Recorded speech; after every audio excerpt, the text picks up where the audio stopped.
Ahoy there, Captain Benzie here, coming at you with one of the most exciting videos I've done for Eve Echoes in quite some time. Today, in the Content Creators channel on the official Discord, we were given a scanning exploration basic intro doc and a whole series of screenshots all about scanning and exploration.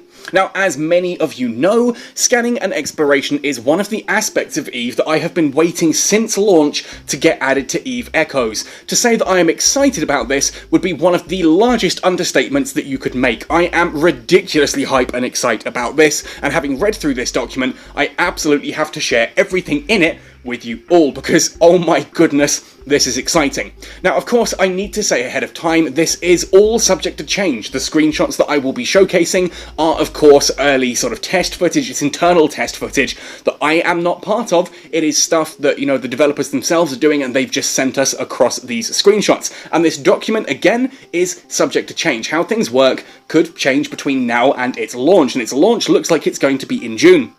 So what I'm going to do in today's video then is basically go through this document, because there is a lot of really exciting information in here. Everything from lore on how Eve Echoes actually came to be. Yes, we have actual game lore now, which is just mind-blowingly awesome. Plus we've got things of like how scanning is actually going to work, what you're going to do in much more concrete terms than we've seen before. Then, having gone through the document, I will have a look at those screenshots and talk about what those are actually showcasing. Now, in regards to the document section, please be aware that some of this I will read verbatim because it's exciting lore-based stuff. The rest of it I will skim through and give you the main points, just so we don't linger on it entirely too long. Anyway, as I said, I'm very excited about this one. If you enjoy this, let me know by hitting like on it, subscribe to the channel for all things Eve Echoes, ding that notification bell so that you never miss another upload. I am trying to put out content literally 7 days a week where possible here, usually at about, it's 7 o'clock CAT, so it's I think 9 o'clock PM on UTC. Every day, Monday through Sunday. Anyway, if you do want to help support this channel as well, we have a Redbubble store for merchandise with all kinds of t-shirts, water bottles, stickers, hoodies, that kind of thing. And I have a Patreon page, which I am revamping to make a little bit more exciting very, very soon. Anyway, all that said and done, enough talk. Let's talk about scanning and exploration. So first of all, the lore and the background section. Strap in, this is amazing. What is resonance simulation? In the original Eve universe, which is to say Eve Online, the process of probe scanning was to use probes to analyse specific areas of space, increasing the intensity of the probes by continually narrowing their detection range and thus eventually locating different celestials, ships, and other objects. During the supernova event, the parallel universe Echoes emerged. This is one of the stars in the Jove sector of space went supernova, and it caused a split in space, a rift in space, that created the Eve Echoes sub-universe, which is where we are, and it's why Eve Echoes is not connected directly to Eve Online and why things are different. The supernova also produced a large number of special neutrinos. Shortly after, people in the parallel universe discovered a special resonance effect that occurs when such neutrinos pass through different objects, an effect that can be recognised as a new kind of signal. The source of this signal is very diverse. It can come from a celestial or a ship. It occurs as long as such neutrinos exist.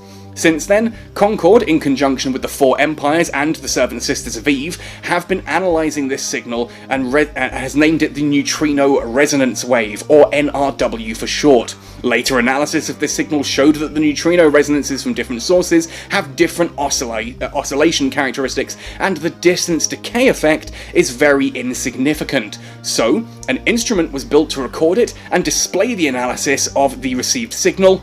That instrument is the Resonance Simulator.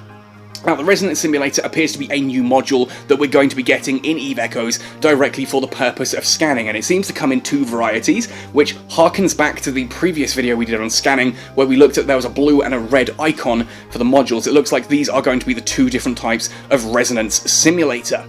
As it says here, there are two types of resonance simulators developed thus far. The Wide Area Resonance Simulator, which I'm going to be calling WARS, the WARS, and the Narrow Area Resonance Simulator, NARS. So you've got WARS and NARS, WARS, NARS, which is pretty cool. These two instruments work using the same principle, but the NARS, the narrow range one, is only developed for the signal waves emitted by existing ships and buildings. We'll come back to that later. The signal waves emitted by ships and buildings are more similar and closer in frequency range, because obviously they are man-made objects that tend to emit the same kind of radiation, and they're made from similar kind of structures, similar kind of materials, that kind of thing. Ultimately, they are closer in frequency range and more different from those emitted by celestials. Thus, the narrow area resonance simulator can only detect signal waves emitted by buildings and ships, and can make specific verdicts about them, such as determining the type of ships, etc. Now, this obviously refers to the fact that Caldari construction is going to use different materials to Galente construction, plus the actual placement of those materials, naturally in regards to the blueprint, is going to give a different resonance signal, which, again, I love that this is ingrained in the lore, and it actually kind of makes a sort of pseudoscientific sense. Now, obviously, neutrinos don't necessarily work like this in our galaxy as we know it, and particle physics isn't quite this advanced for us, but that's the sci-fi aspect there of Eve, of course, and it's kind of based in existing science that does kind of make a strange kind of sense. Anyway, the Wide Area Resonance Simulator is built for analysing possible beacon signals under different astronomical conditions. Beacon signals. You know when you jump into an anomaly, there's like a little asteroid, sort of, what's the word I'm looking for? Satellite sort of object at the very centre of it? That's your beacon. So, beacon signals are going to be things like mining and various combat anomalies. So it can find those under different astronomical conditions, has a wider acceptance range, but the accuracy of the analysis will be slightly less than that of the Narrow Area Resonance Simulator. Makes sense. Wider range gives a broader list of signals, whereas something narrower is going to give you a specific band of signals. For objects that have been analysed so far, the researchers have calculated the property of source radius based on the strength of the signal at the time that it was scanned. The larger the source radius, the stronger the signal wave emitted. This means that big ships and big stations emit more radiation and a stronger signal than smaller ships. And again, more on that later. This is where things get really, really interesting here, because now the document goes on to start talking about like the difference between PvE, PvP, and the different scanning signals themselves. So how does the scan work from a player versus environment perspective, PvE ratting, that kind of thing? What kinds of signal can actually be detected? Now, the developers have given us the information here that resonance simulation for PvE can probe many different signals, such as dead space. This is how you can find dead space signals now. You're going to be able to find dead space easier, you're going to be able to just scan space and BAM! There's your marker. You will need to have the Wide Area Resonance Simulator fitted, and by activating this module in outer space, you will receive reports on anomalous astronomical signals from different regions on the current galaxy after a period of time. Current galaxy, I think they mean system here. After the scan, players can tap the notice on the screen to check the scan report and analysis. So you know how you get those encounters where basically you have to jump into a system and you hit the scan button and it kind of goes weep weep a couple of times and then says, oh, you know, yeah, suns used to be thought of as stable, but now we know XYZ. That kind of thing. It looks like that is basically what the WARS, the Wide Area Resonance Simulator, is actually intending to do. So you activate it, it will scan your system, and then it will bring back information that you can use to find things like mining belts, dead space anomalies, and more, because oh boy, there is an exciting bit of information later on regarding this, and I can hear Geekaforta doing backflips in the background. Sovereign RPG has stopped mining salt for a moment, he's dropped his pickaxe in excitement at one word that gets thrown out later. We'll come back to that.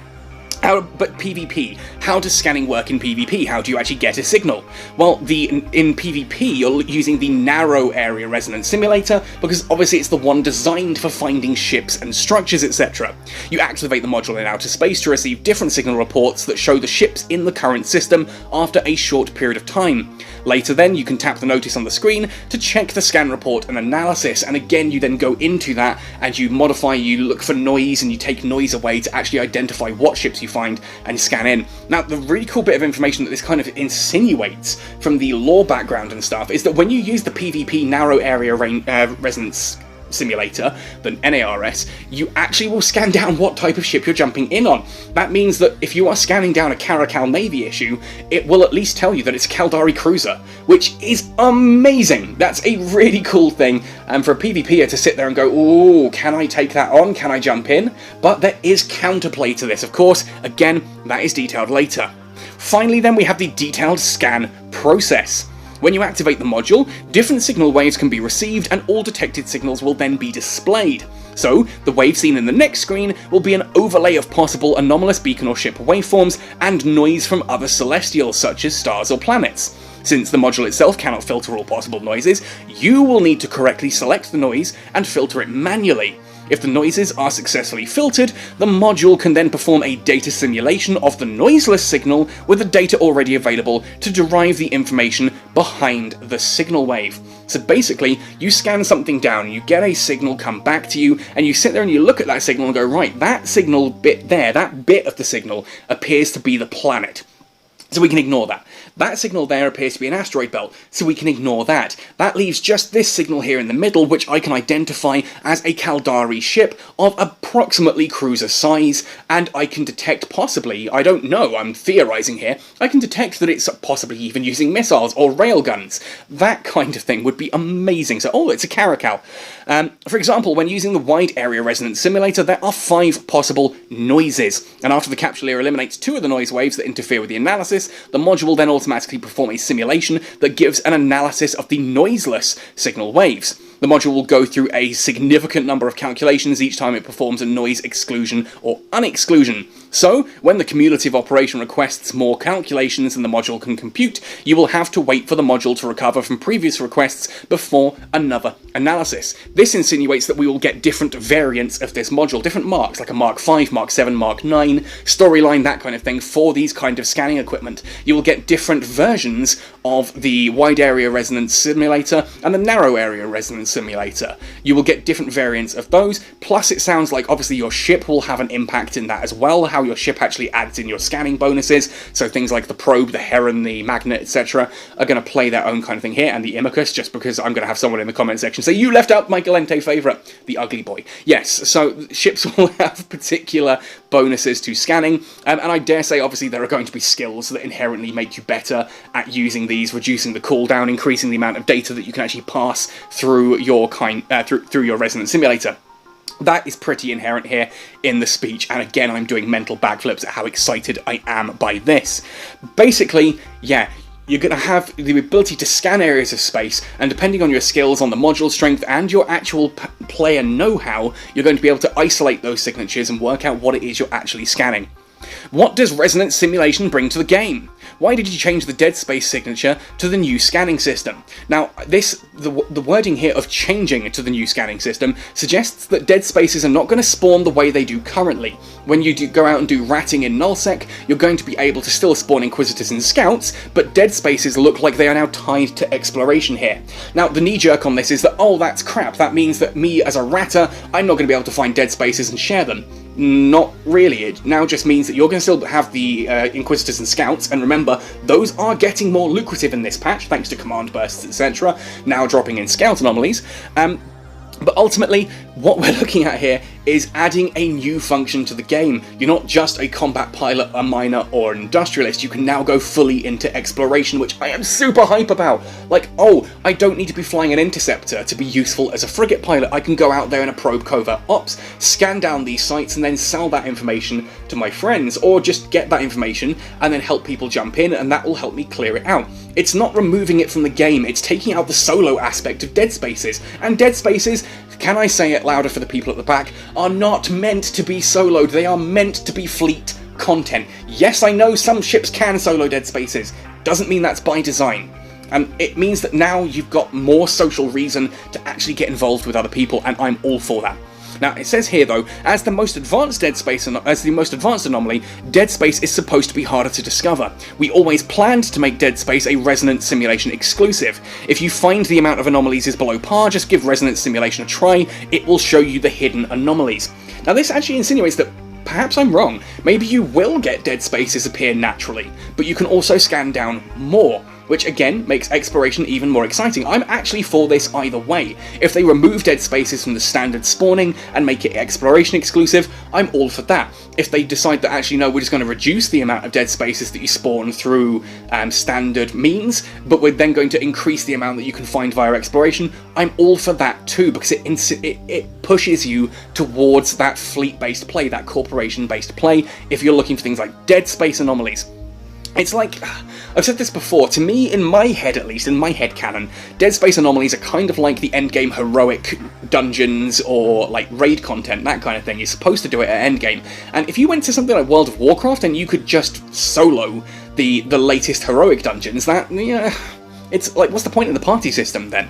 Anyway, the second bit, and this is the part that I can hear Sovereign dropping his pickaxe, the new Nihilus space. Why did you make it scanning exclusive? Now, they haven't actually used this word before this point, but the description is, oh my goodness, mind-blowing. According to research, some unstable areas beyond the main universe, called Nihilus space, are linked to the main universe through unstable areas. We're talking about an area that exists outside of our known space and is connected via an unstable area. Does that sound like wormholes to anyone else? Because to me, that sounds like wormholes. Now, the gateways to these spaces absorb other particles, and their energy keeps the space beyond the main universe in existence for a short time. Does this sound even more like wormholes? During that energy transformation, only neutrino resonance will continue to propagate as residual information in the main universe, emanating information about the gateways everywhere. This sounds like wormholes, areas of space that can only be accessed by a small, unstable gateway that you can jump into. This is basically wormholes, and my goodness, I could do an entire video just on this, but that is super, super exciting. Lucrative resources, lucrative enemies, all kinds of crazy stuff happens with wormholes. You can build an entire career out of trying to find wormholes. They've just been renamed Nihilus Space, which, quite frankly, I adore. Nihilus obviously means sort of like negative. You kind of refer to someone as nihilist if they like look for the darkness and the absolute negativity in everything, kind of like Reddit at the moment. Basically, it's kind of negative space, which is just don't get me wrong, wormhole's cool, and wormhole's a lot of fun to say. Like, wormhole is genuinely one of those words that is just hilarious to say, and it makes me feel happy every time I say wormhole, but Nihilus space just sounds badass. Allowing scan in low sex will affect the current playing pattern. Why did you do that? And this is a question a lot of people have asked, and I get a lot of people sitting there saying, oh, well, great, I can't do ratting anymore in low sec because, oh, I'm going to be scanned down. And if I'm doing kind of a dismissive voice there, I genuinely don't mean to. It's just someone else other than Benzie talking voice. I could, do it, oh, why have they made it so you can scan me down in low sec? That's not, it still sounds pedantic. I've got a British accent, that's just how it works. Anyway, I get that a lot of people are concerned that if you're out there doing like the encounter running, dead and like the storyline encounters, a lot of those are in low sec. That now means that yes, it's much more dangerous to do these things. Now, what the developers say here, in the low security areas, in the low security areas in EVE games, players are only protected by Concord or the Four Empires when they are close to stargates. The other places are supposed to be very dangerous. We fixed the low-sec gate camp issue because we want to prevent players from being destroyed when autopiloting under the protection of Stargate cannons. Despite that, the current low-sec environment is too safe. We want these areas to be actually low security. It's there in the name, low sec. If you can jump from Jita or wherever the heck you've based into low sec and jump into an encounter on autopilot and then comfortably kill that encounter completely safely and just jump to the next areas, encounter between high sec and low sec, what is actually the difference between high sec and low sec? There is none. There is none. And again, if I sound dismissive on this, I am sorry, and I'll explain more of this in a moment, but bear with me here. Like when players were soloing around in nullsec because, oh, you can't catch me, and oh, now interdiction bubbles are a thing. People got really upset that part of the game was being taken away from them. The issue was that part of the game was never supposed to be for them in the first place. It was not meant that players were able to AFK autopilot through nullsec. It wasn't meant that players could sit in nullsec and mine solo. That's not what nullsec's about. Nullsec is supposed to be the playground of the big alliances and corporations. That's what it's designed to be. That's why we have sovereignty. You're supposed to be able to claim that space and build your own empire. Now, yeah, as I said, I get it. It sucks that if you were doing something and it's taken away, it kind of feels bad. Believe me, I know, we've just lost the covert ops destroyers. That's something I was looking forward to, it's now being taken away. Things like me using the interdictor destroyers as combat vessels. That's being taken away. I now have something that I don't have something that I had before, and it does feel crap.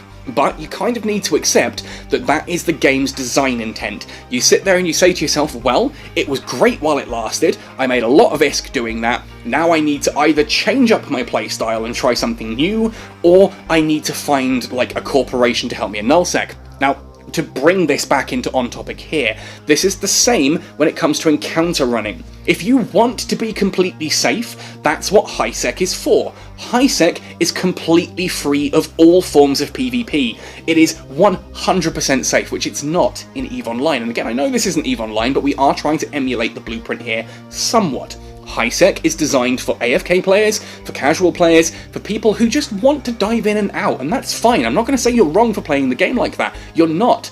I know plenty of people who that is how they play the game. They want to jump in, do a little bit of mining, maybe run some encounters, be completely safe about their business, and then just get on with things. Nullsec, on the other hand, is designed to be there for the alliances and the corporations. It's so dangerous that you need to team up and work together on a grand scale. Lowsec is supposed to fit in the middle, and currently there is no difference for a PvE player between Lowsec and HiSec. This adds that difference, and it means that suddenly that ISK coming in is reduced for people who don't want to play it risky. If you want to play it safe and you stick to only HiSec, yes, you are going to see a reduction in your ISK, but so is everyone else that follows that playstyle.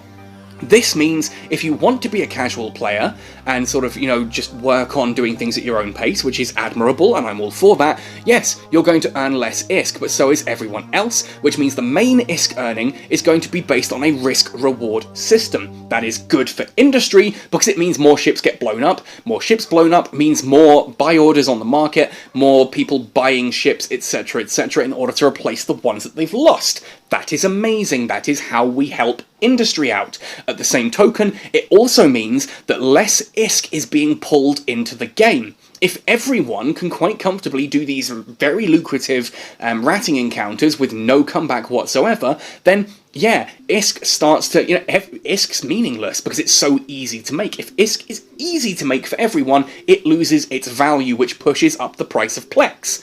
This means if by making ISK harder to get, you make Plex easier to get, you also make it so that it's an injection into the economy. I know it can be a little bit backwards and confusing. Sometimes you being able to earn less ISK actually helps the game be more profitable at an actual player level. You'll be earning less ISK, yes, but that ISK will actually be worth more.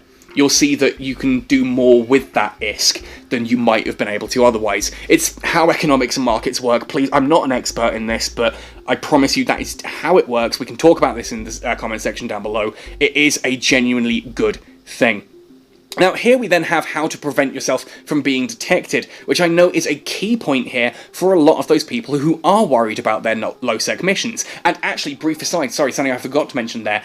Yes, okay, you may be losing some of your ISK running capabilities from AFKing through ratting, but you can jump into exploration. You can do this kind of stuff too, and that's a new exciting feature for you as a way for you to make more money, find new anomalies, have fun in a completely different way. It's not all about the ISK, guys. It's not all about the ISK. ISK is just a means to an end. ISK is how you buy ships. The ships themselves are how you have fun. It's not the ISK that's the fun, it's the ships. Anyway, how to prevent yourself from being detected. What should I do to prevent my ship from being detected in low-sec and null-sec? What should I do if I'm detected?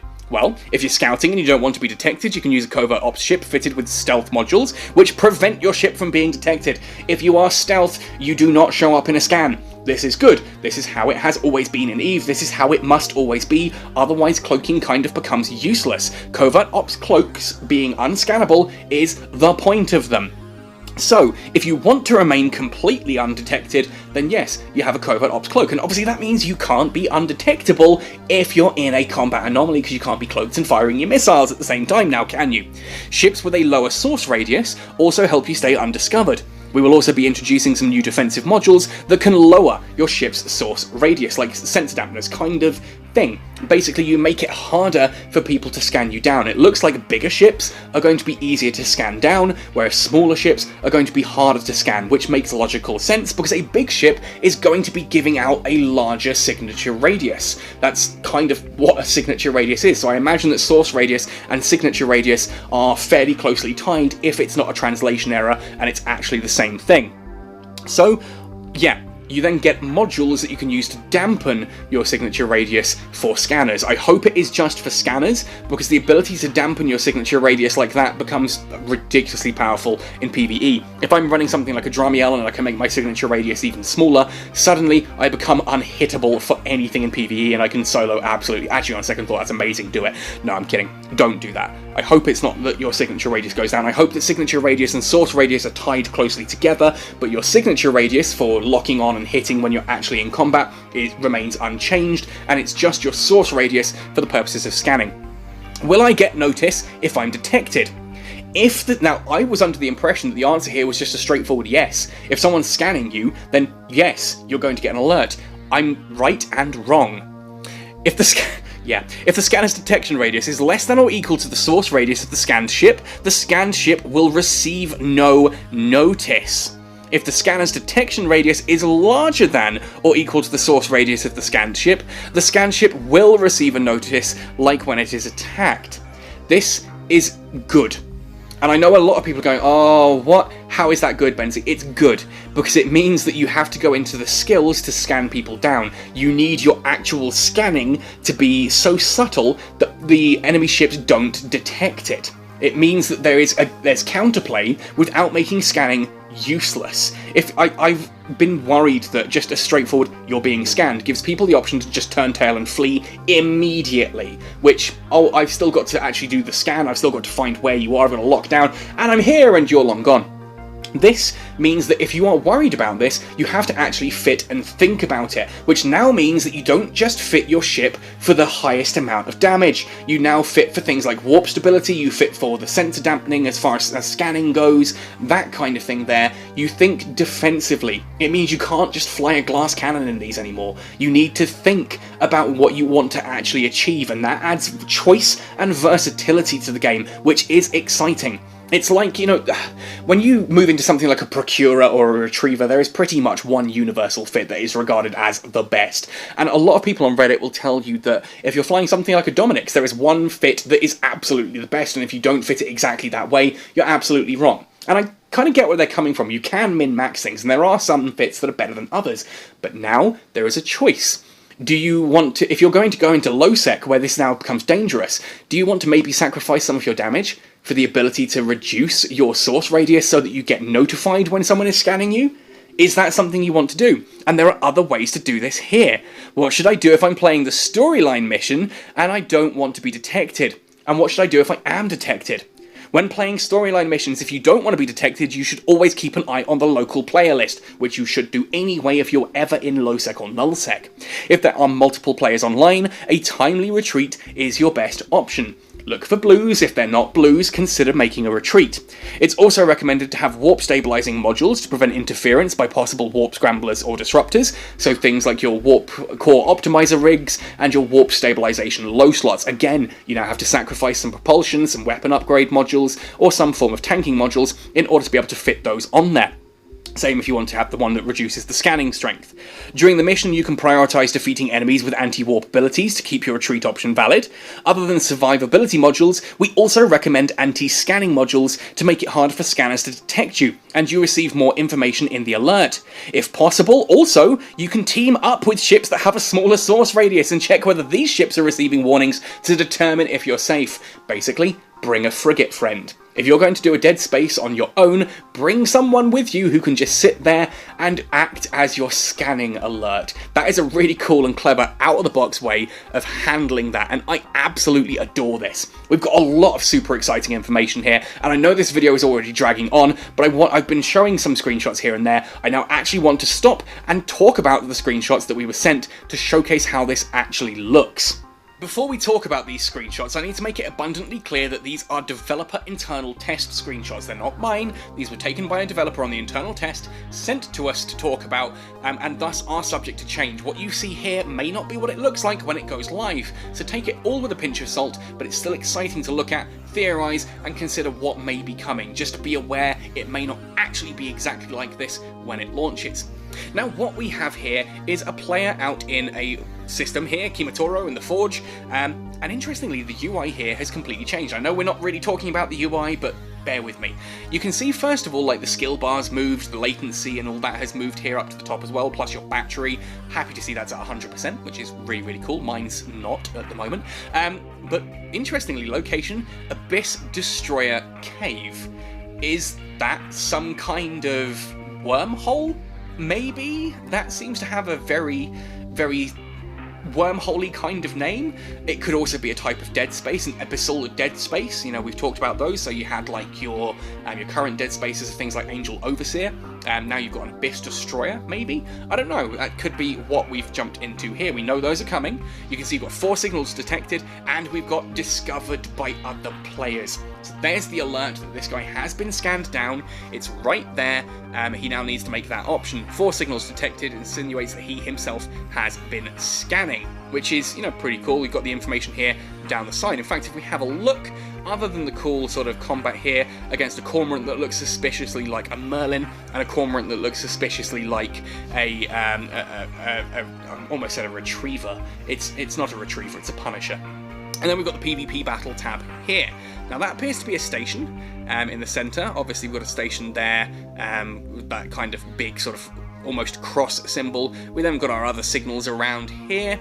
And we can see that there's some asteroids nearby, 2 ships nearby, one of which appears to be that blue Merlin and the other one is the red Punisher. As we come down here, however, you can see that our HUD at the bottom has changed a lot, but it also has kind of like radar blips on it, these little red dots on the side. I think that means that we've got the PvP scanner active, and you can actually see where those players are relative to you in space, which is absolutely amazing. I'm not guaranteed that it's that way, because we've got 4 signals detected up here, 4 signals detected, it's not in red, it's 4 signals detected in green. I'm assuming this is the PvP scanner they're using. It's then given 4 signals down here with those little arrows pinpointing where they are, which I think is really cool. Also, whichever developer that is, please open your mail. That needs to be checked. It's upsetting to see that, and I know I do it in videos. I do it purposely now because so many people complained early on. The second screenshot we have appears to be from the star chart panel. You've got the typical drag out for the overview like that here, and we've got a list of mysterious space, signal 2, signal 3, and signal 4. Now, we've got signal 4 there, signal 2 and 3 then appear to be these 2 sort of waveform signatures here on the left top and left bottom side of the screen.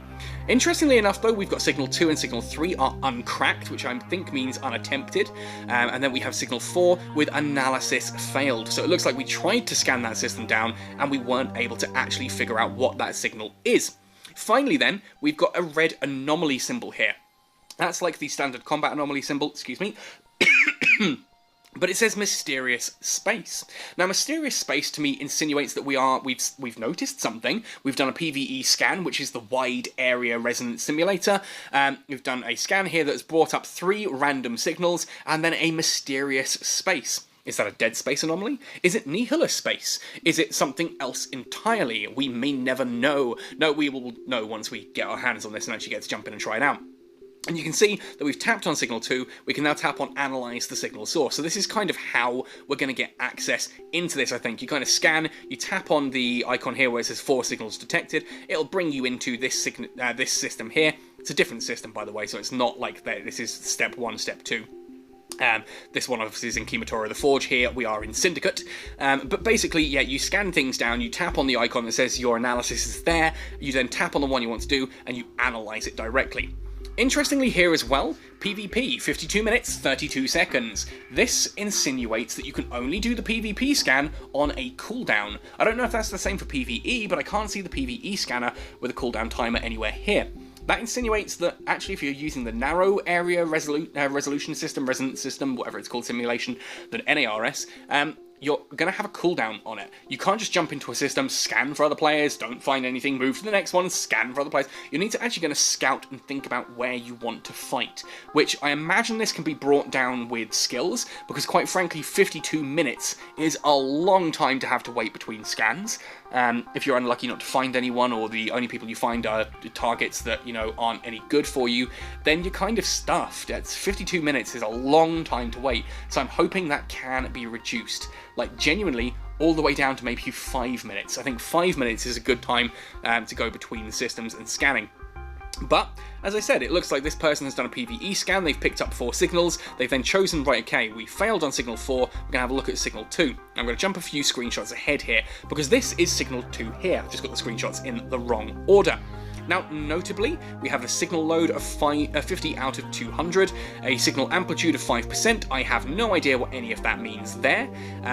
Again, if that gets changed by skills and what it actually does to affect, we don't know. But we can see the 5 noise signals here on the right-hand side. And remember, the developers mentioned in the document earlier, we get 5 signals and we isolate down to 5 noise signals. We need to isolate 2 of them so that we're left with 3 and we get the results. If we scan across here, you can see they've excluded Planet 5's, which apparently has taken us to the 50 signal load, and Planet 1 looks like it might take us that little bit further up, if Planet 1 is the correct signal that we need to get rid of. Heck, if Planet 5 is the correct signal we even need to get rid of. It looks like we've hit Planet 5, we've tested it, we've added that noise exclusion, now we're going to add Planet 1's noise to the exclusion list, and there it is, analysing. And it looks like we are 40% correct. And I say 40% correct because this orange bar here, it still says 50 out of 200, but that's not quarter of the way filled, which 50 out of 200 would be a quarter. It's 40% filled. So that orange bar seems to you know, sort of connect to the analysis species there. So there's a lot of cool stuff going on there.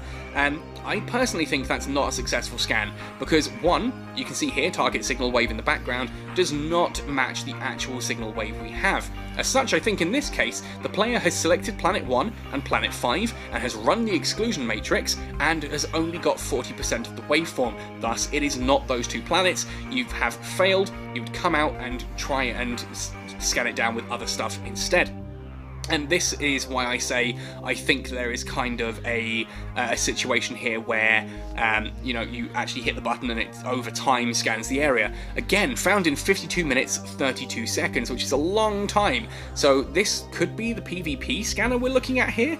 Maybe it's a case of if you just leave it running, eventually it automatically completes itself, and you, as a player excluding the noise signal, reduce that time.